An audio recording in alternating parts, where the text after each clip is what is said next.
सरकार र सरकारको हुन्छ होइन गृह प्रशासन। जस्तो अब इन्डियन च्यानलहरूले अगाडि नै बालुसार प्रधानमन्त्री भनेर घोषणा गरिदिएको अहिले पुग्दैछ भन्ने कुरा आयो है।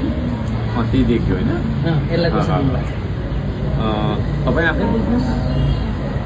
मैले भने त मिडियाको ठुलो हात हुन्छ कि कुनै पनि परिवर्तन ल्याउनलाई मिडियाको ठुलो हात हुन्छ। तपाईँहरूको पत्रकार मिडियाले किनभने सामाजिक सञ्जालमा झुन्डेर बस्या हुन्छ त मान्छे। उसले बिहानदेखि बेलुकासम्म के देख्छ त्यही कुरा बेलुका आउँछ उसले कन्फर्म के अरे ऊ बनाउँछ। म जस्तो मान्छे बाहेक म चाहिँ जे देख्छु त्यो मात्रै बिलिभ गर्छु। तपाईँले यस्तो हो भनेर भन्दैमा म बिलिभ गर्दिनँ। तर म जस्तो मान्छे त धेरै थोरै हुन्छ नि त। म जस्तो मान्छे 3% मात्रै हुन्छ होइन। सिइङ इज बिलिभिङ होइन, फिलिङ इज बिलिभिङ। टच गरेर जुन हामी फिल गर्छौँ नि त्यो चाहिँ बिलिभिङ हो भन्ने हो। मान्छे त थोरै हुन्छ है। कति मान्छे चाहिँ तपाईँको चाहिँ नि त्यो त्यसमा चाहिँ नि लाग्ने पनि हुन्छ। त्यसले गर्दाखेरि अब जस उहाँहरूको प्रिडिक्सन पुरा भयो। यो हो आन्दोलन गर्दै सोसल साइट अल्गोरिदम भन्छ त्यसलाई नै देखेर मान्छे गर्यो। हजुर हिजो आन्दोलन गर्दै गर्दा घोक्राएर तपाईँलाई चाहिँ नि भित्र हुँदै गरेको भिडियोहरू हेर्दाखेरि हिजो तपाईँ मानिने हुँदै गर्दा फेरि पनि बेसी भन्ने चलाउनु हुनुहुन्थ्यो होइन। तपाईँले मनमा चाहिँ के सोच्नु पर्यो? त्यो केही पनि होइन, त्यो समयको खेल हो। समयको खेल हो, निरन्तरता र धैर्यताको परिणाम होइन। त्यो चाहिँ अन्तिममा सारा नेपाली जनताहरू सोध्न छुट्याएको तपाईँलाई भन्नु मन लागेको कुरा? मलाई त भन्न मन लागेको कुरा त केही छ। श्रम गराउने पाली हो, श्रम गर्ने दिन आइसक्यो। श्रम गराउने पाली हो, भोकै मर्ने दिन आइसक्यो।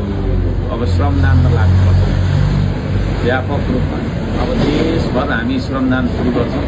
सबैजना मान्छेहरू अरू पार्टीमा लाग्ने साथीहरू सबैजना श्रमदानमा बनिआउनु है।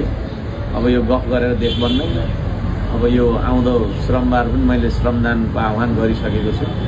हात चिलाइरहेको छ कहिले चाहिँ नि भनेर होइन। अब यो चुनावले मलाई भुलायो। विजय र्यालीहरूको पनि कुरा छ कति त्यो विजय र्याली होइन, त्यसलाई धन्यवाद र्याली भन्छु म। कहिलेबाट हुन्छ? धन्यवाद र्याली चाहिँ समानुपातिक गणना सकिने बित्तिकै हामी धन्यवाद र्याली गर्छौँ र सबै ठाउँमा म पुग्छु होइन। मलाई भोट दिनेलाई पनि धन्यवाद दिन्छु, मलाई तपाईँको भोट नदिनेलाई पनि धन्यवाद दिन्छु, मलाई होइन खबरदारी गर्नेलाई पनि धन्यवाद दिन्छु। उहाँहरूसँग मैले फेरि कस्तो छ भने यसपालि मैले भनिहालेँ म 2टा बाकस घुमाउँछु। त्यो 2टा बाकसमा तपाईँहरूले मलाई खदामाला भन्दा पनि तपाईँहरूको सुझाव पेटिका म घुमाउँछु यसपालि होइन। सुझाव पेटिका घुमाउँछु, त्यहाँ तपाईँले के थोक माग्ने के थोक भन्ने। मलाई गाली गर्नुपर्ने छ भने लेखेर गाली गर्नु, जाँड खाने चिनी खाने चाहिँ नलेख्नु होइन। त्यो बाहेकको अरू सबै लेख्नु। त्यहाँ जनताको सुझाव सुनाइ हुन्छ मान्नुहुन्छ? ल कस्तो कुरा गरेँ मैले अहिले के भन्दैछु भने अब धन्यवाद र्यालीमा निकाल्छु। धन्यवाद र्यालीमा 2टा ठुल्ठुलो पेटिका हामी लान्छौँ। त्यो पेटिकामा अस्ति मत पेटिका थियो, यसपालि सुझाव पेटिका लान्छ होइन। सुझाव र माग पेटिका। तर धेरैले सुझाव त तपाईँलाई अलिक कम बोलेर कम लेख्नु त्यो पनि हेर्छु म। त्यो पनि हेर्छु म। त्यो पनि लिखतमा हेर्छु र सुझाव दिँदाखेरि चाहिँ मैले यहाँबाटै भनिहालेँ सुझाव माग्न म आउँदैछु, तपाईँको माग माग्न आउँदैछु। जनताको यदि बहुमतले चाहिँ त्यो अलिक कम गर्नु हो भने म मजाले अब त्यसो भने त्यसलाई चाहिँ मेन्टेन हुन्छ। सुन्नु न यहाँ मेरो कुरा, तपाईँको चाहिँ नि सुझाव माग्न म आउँदैछु होइन, सल्लाह माग्न आउँदैछु।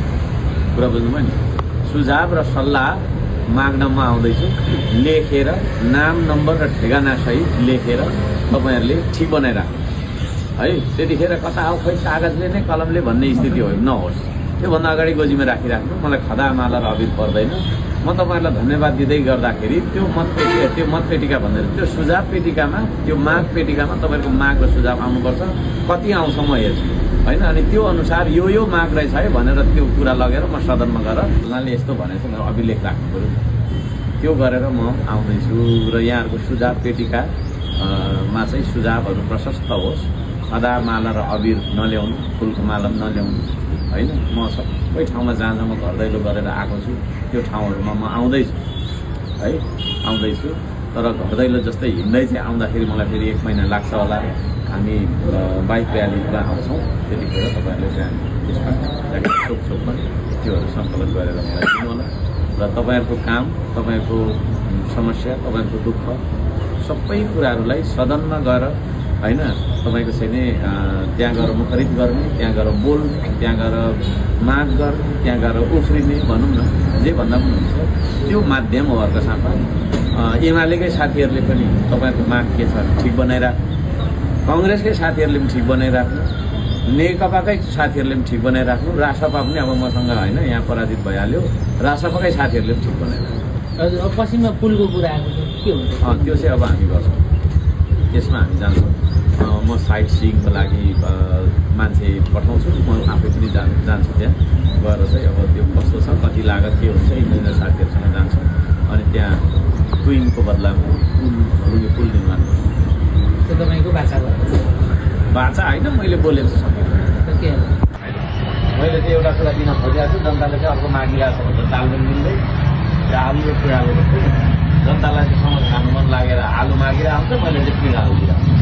पिँडालुको समस्या मन त्यसले गर्दा अहिले नै मैले भनिरहेको छु सुनसरी केकवासीलाई होइन, अहिले नै तपाईँको सुझाव के छ है, मलाई हकार्नु पर्ने छ भने हकार्नु है, जाँड खाने चिनी खाने चाहिँ नभन्नु, त्यो बाहेकको गाली के छ भन्नुपर्ने त्यो लेखेर नाम र नम्बर